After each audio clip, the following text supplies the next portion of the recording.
Nasty beast. Okay. Oh, this is a good time.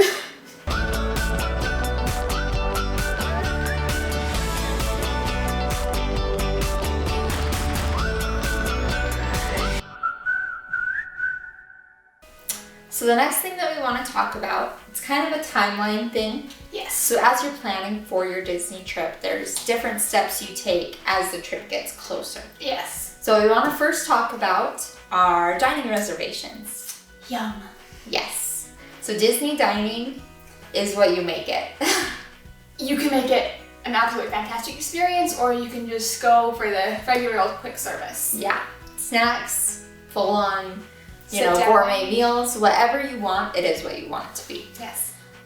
So the thing with the dining is if you do want what Disney calls a table service restaurant, so that's where you sit down and actually eat your meal at the table. Some quick services have tables, but This is where you kind of like, you get a menu and you order on that. it's a more traditional restaurant experience. So for those, you can make reservations, and you can make those 180 days in advance before your trip. Yes. So if there's a place that you really wanted to go that's maybe hard to get, this could be either dining in the castle, or maybe be our guest at a specific time, because that can fill up depending on the season. You can start very early. So try to get that at the 180 days if possible. If you can't get the reservation, or you haven't booked it out not that far in advance, Something we have learned, be persistent.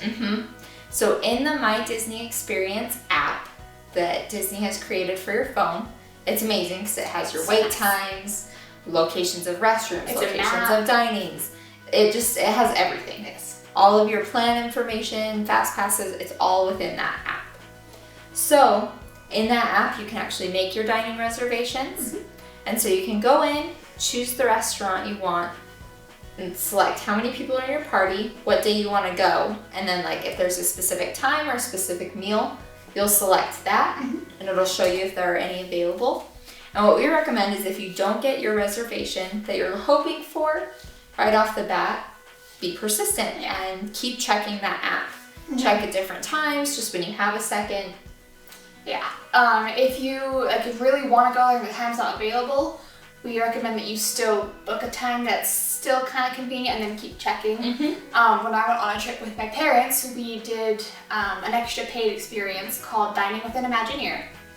And originally, because this is for my senior trip, there was only one slot available, and there were 3 of us. So my mom booked that, and if it didn't work, I was just going to be the only one who went. But she kept checking for a good 3 months, I think, and slowly spots filled up or emptied, and we were able to get all 3 of us to go. Yeah. With this super exclusive, I think there were only 12 seats available total, so. Yeah, it definitely is an option. And something to be aware of is some restaurants are particularly hard to get reservations for.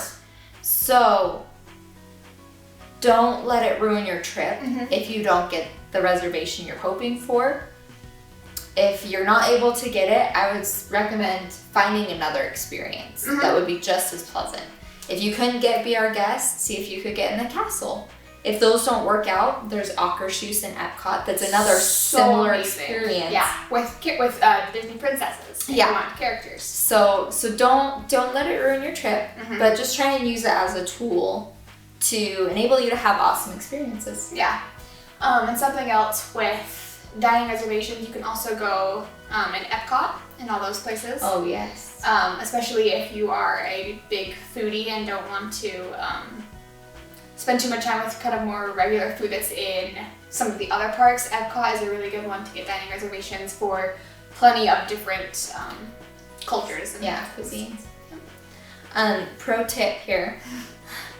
If you get a breakfast reservation before the park opens, and this is something that you have to check the extra magic hours to make sure those aren't happening at the same time.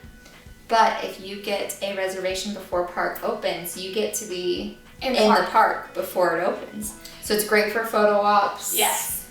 It's it's really peaceful. It's a nice way to enter the park. Yes. They have all of the areas, the lands, all closed off. You can't go back into those to go on rides. But Main Street and the main hub in front of the castle In Magic Kingdom. Is available for you there. Epcot, the World Showcase is closed off except for some parts, so it's kind of dependent on the park what's open. Yes. But a lot of them you do get access to the main area. Which is, like Amy said, it's wonderful for photo ops. And if you just want to do a nice stroll, if lots of crowds stress you out, that's something good to do as well. Yeah. Okay. So the next thing... so the next thing in your timeline is your Fast Pass reservations. So Disney World does require a lot of planning. Yes, but if you do it well and like if you're on top of it and prepared, it will save you. Yeah, it's gonna be worth it. So Fast Passes at Disney work a little bit different than Disneyland if you're familiar with their system. So you can choose 3 Fast Passes per day. And then once those are used, you can start booking more Fast Passes one at a time. Nice. A couple of the parks have tier systems, so you have to choose one of like these 3 rides, and then you can choose 2 of any of these rides, just to kind of balance the flow between the more in-demand attractions. And an example of that is Epcot with Soaring Over the World and Test Track. And Frozen Ever After. Oh yes, Frozen Ever After is in there as well. Because those are the 3 really big rides there. And since they don't want people to just constantly fill up the Fast Pass line, you can only choose one of those. Yeah, that way it's still serving the purpose of a Fast Pass. So that's kind of the basic of the Fast Pass, and like we said, that's on your Magic Band. So when you go up to a queue, there's the standby and then there's the Fast Pass. So you'll just walk up, they'll have the little Mickey head that you'll just tap Mickey to Mickey. And it'll turn green. Yep. And you're good to go. And if it turns blue, the cast member will help you. If it doesn't work, they will also help you. So there's two different time limits for Fast Passes. There's a 60-day time limit and a 30-day limit. As to like how far out you can book it. There's certain time limits. But that depends on whether you're staying on-site or off-site of Disney property.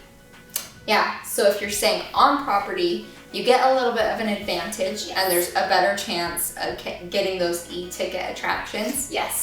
The top tier ones that you're really wanting, because you get the 30-day over anybody that's staying off-site. Yes. So that's a total of 60 days before your trip. Yes, and when you book your reservation, you'll receive an email that'll tell you the date that you can book them, and all of that will be supplied to you. Yes. You can book those at 7 a.m. on the day that they're available. Yes. So whether that's 60 days or 30 days out, it's 7 a.m., but that's Eastern Standard Time. So that's in Florida time. So you might want to set your alarm. Because it might be a little early for some of you on the West Coast. Yes. So definitely set an alarm on your phone so that you know that that's coming up and you don't forget, because there's a lot of rides that can be hard to get Fast Passes for.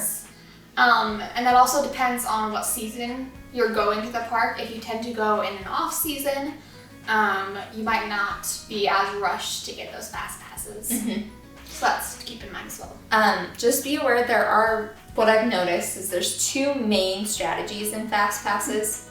The first is kind of what we go off of. Yeah. Where you book your Fast Passes not early, but still earlier, like in the day, usually by like 2 or 3 before then. I mean, unless there's any later, and that's totally fine. You just go with what's available. Yes. But typically, we like to have them a little bit earlier so we can make the most of the couple hours when we get in, use our Fast Passes, and then we can continue to get Fast Passes during the day. Yes. The second strategy that a lot of people will do is they try and do as much as they can in the morning with the shorter lines, and then they book Fast Passes for later in the day. So when it gets more crowded, maybe in the evenings when it gets a little more packed or things like that, they have Fast Passes for those times. And for some parks, depending on what rides you're really into or can go on, it might be more beneficial for you to get a Fast Pass later in the evening for shows like Fantasmic. If there's only a couple rides you want to go on, you can Fast Pass the other 2 early in the morning and just save that one. Fast Passes for shows are very helpful, and they do give you better seating. You get to go in early. Yeah, it's really nice. Something to be aware of, if you don't get a fast pass for that ride you want, maybe look into possibly doing an extra magic morning and running, like they call them like Run of the Toys in Toy Story Land or things like that. Or Trying to drop. get there, trying to get there a rope drop. Or there is an option, kind of like with the dining reservation, you can keep checking back to see availability for fast passes. People's plans change all the time. They're always changing. So maybe some people have a fast pass for a couple rides and they decide they want to go back to the hotel, they can cancel them or maybe switch to a different park. It all just depends. And I've heard that Disney will also, on the date of release, fast passes, additional fast passes. Yes. So be watching for that and just kind of be aware of Yes. Be aware of that, especially it's all in that app, that My Disney app. I'm holding the phone. And it just makes it really easy to keep track of that. Yeah. And if you get bored in the lines, if you're in a particular yes. online, you can constantly keep refreshing and you'll watch those times change dramatically. Like you can find one that's maybe in 10 minutes when there was only availabilities later in the evening. Like they just constantly come up. Also, as a side note, if you do find yourself wanting to wait in a standby line that maybe feels a little longer than what you want, check that app. They have a Play Disney app that you can use to play games in the queues. And it sounds like it's going to be awesome. We haven't had a chance to play it yet, have you? No. Yeah. We haven't had a chance to play it yet, but I have heard good things, and we're going to test it out this next trip. Yes. So it should be good. And a couple of the queues, like Space Mountain, they've added some interactive queues now. They have actually really upped the queue quality for a lot. Or if you're waiting in line, this is obviously a side note aside from fast passes, but Ellen DeGeneres put out her game called Heads Up, and if you're at the parks, you can get the Disney pack for free. Yes. So you can always play that in line as well. Yeah. So there's something called PhotoPass. I don't know if any of you guys have heard of that, maybe experienced it yourself. You can find any of the PhotoPass photographers, basically anywhere in the parks. If you look for them, they're wearing some tan vests, and they always have their big cameras with them. Yeah, so basically PhotoPass is photography in the parks. Yes. So it's a way for the whole family to get in the picture together, and with a professional picture, it makes for a lot of great shots. Yes, they have some really good spots that you wouldn't really think of. And they have quite a few along Main Street, so you can get views of the castle if you're in Magic Kingdom.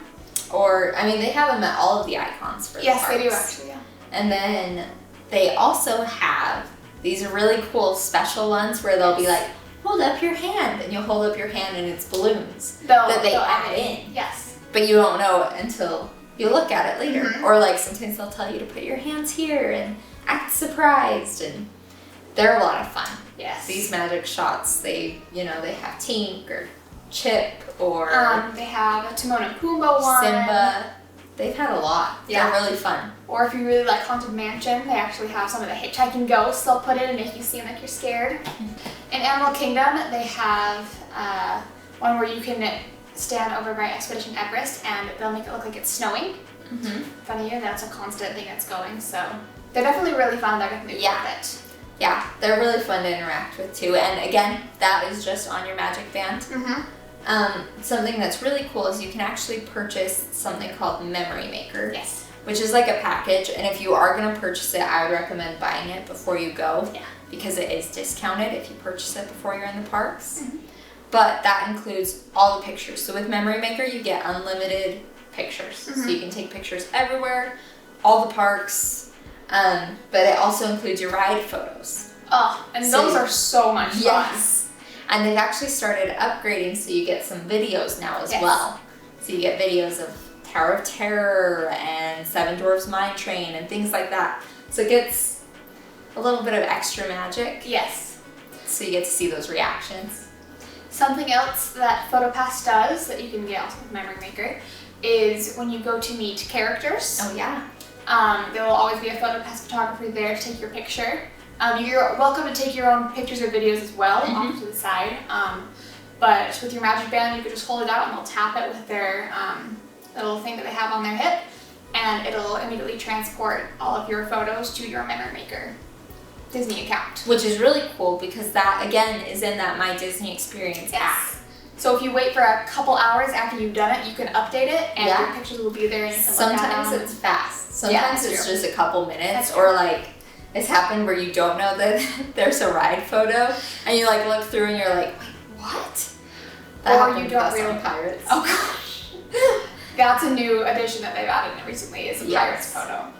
Or you can be like me and our parents, and we didn't realize that they would automatically send the ride photos into your band, so we went around and we tapped all the pictures, so we had like 30 pictures of one ride. It's a good time. But PhotoPass is definitely worthwhile if you really like being able to look back on pictures. Mhm. If pictures are a big part of your vacation, it's totally going to be worth it.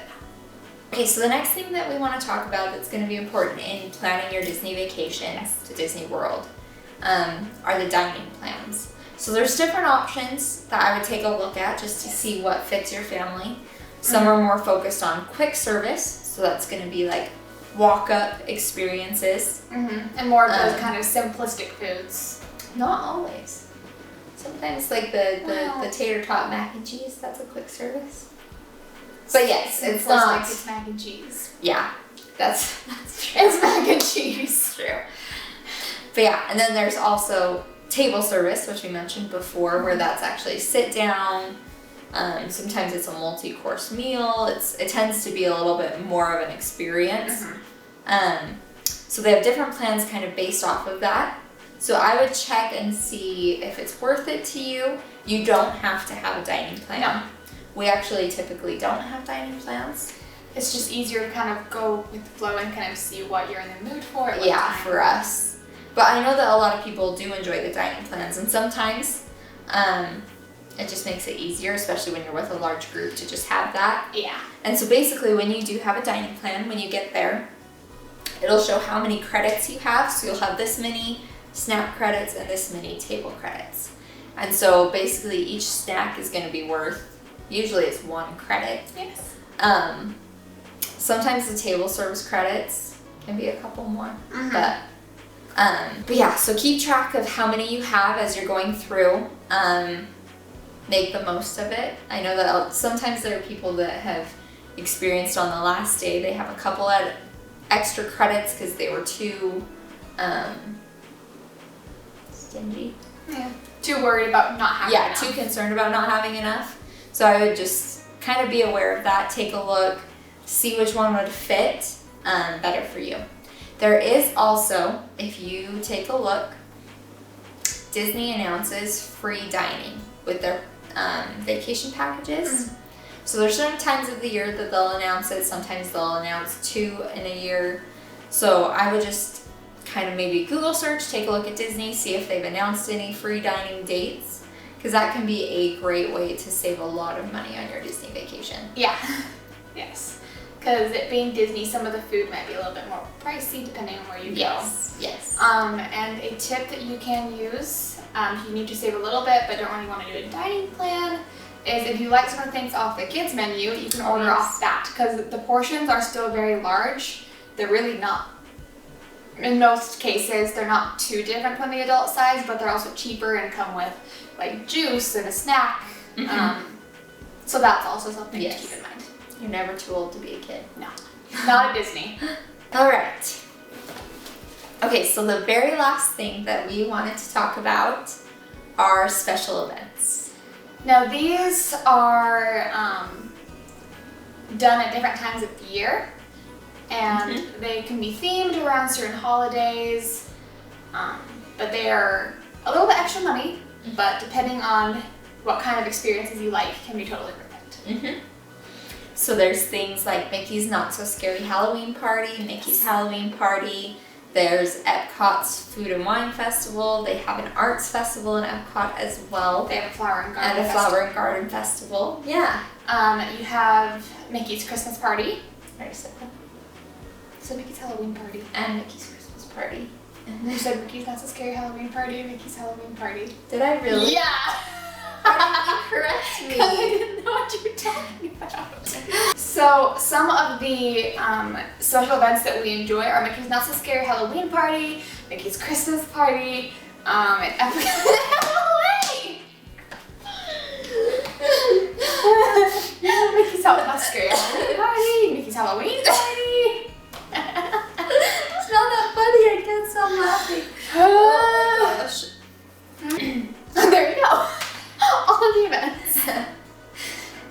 so we love these events because typically crowd levels are lower.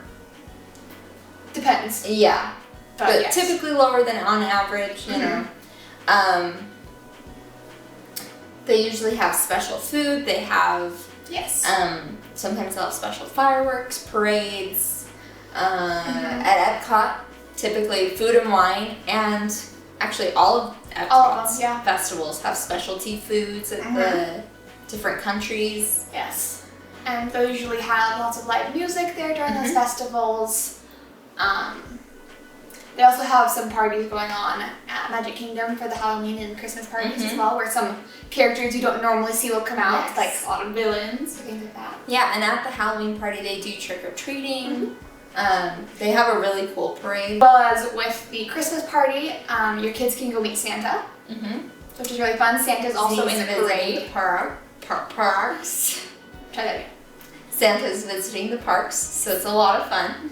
You also can get hot chocolate and a cookie, which you might not think you need in Florida, but it does. You need it. It gets colder than you think. Yeah.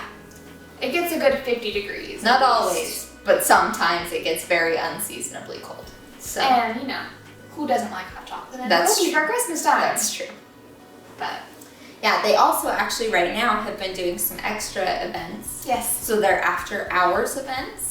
So right now they're doing a villain one as well as just regular ones in the evenings at some of the parks.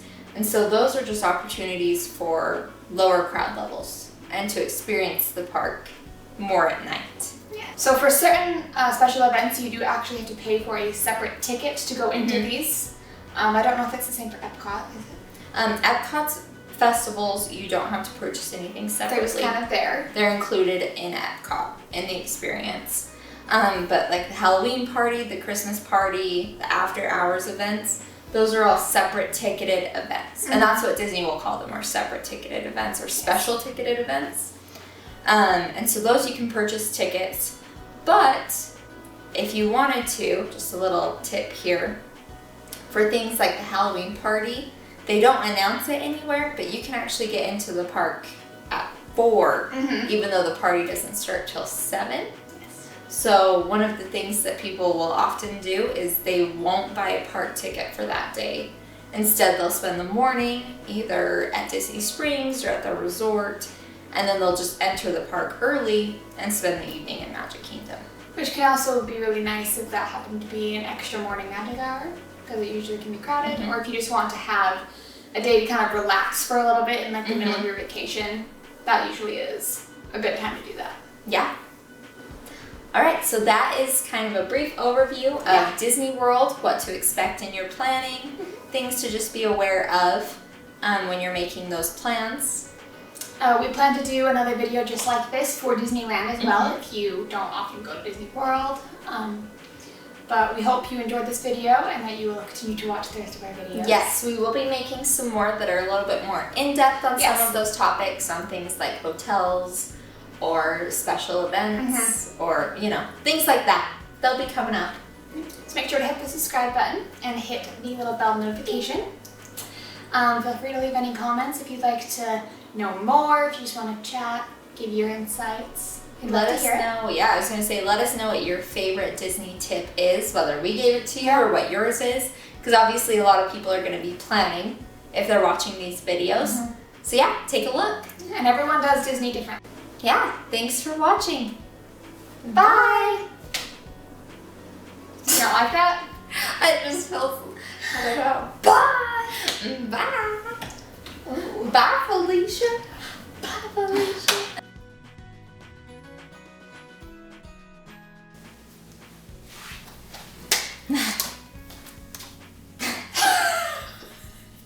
There's 10 different ways. I was gonna put this hand, and then I did this hand, so I just kind of let that one open. Okay. This is a lot of stuff. What's that? Photopass. Ooh, Photopass is fun. In Animal Kingdom, they have one over by the Matterhorn. Well, they'll make it look like it's snowing. They'll add in some. Donna, I forgot my words. Thank you. Okay. That one was nice. That's Scar. Look at that. Would you just look at it? What is that from? the YouTube video. Ska. Okay. We'll just start this. That's so embarrassing. Okay. Did you click record? We're starting a whole special event. No. Oh, We'll okay. just start from you listing. Okay. Okay, so there are the. Okay. Okay, so there's Mickey is not so scary.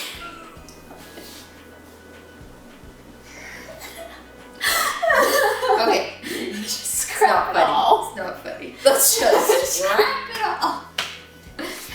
Oh, Okay, so for some of the special events, we have Mickey's Not So Scary Halloween Party. I'm sorry. I'm trying not to. Okay.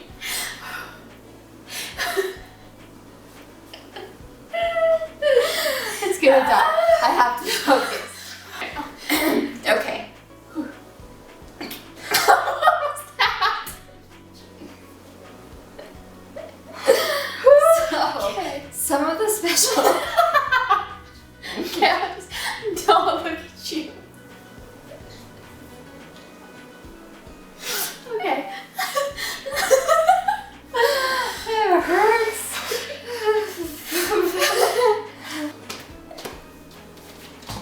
That nasty beast.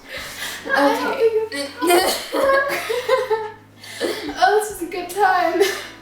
Okay, so some of the special events that we really like are the. I just said on the scary Halloween party. Okay. Start with Mickey's Christmas party.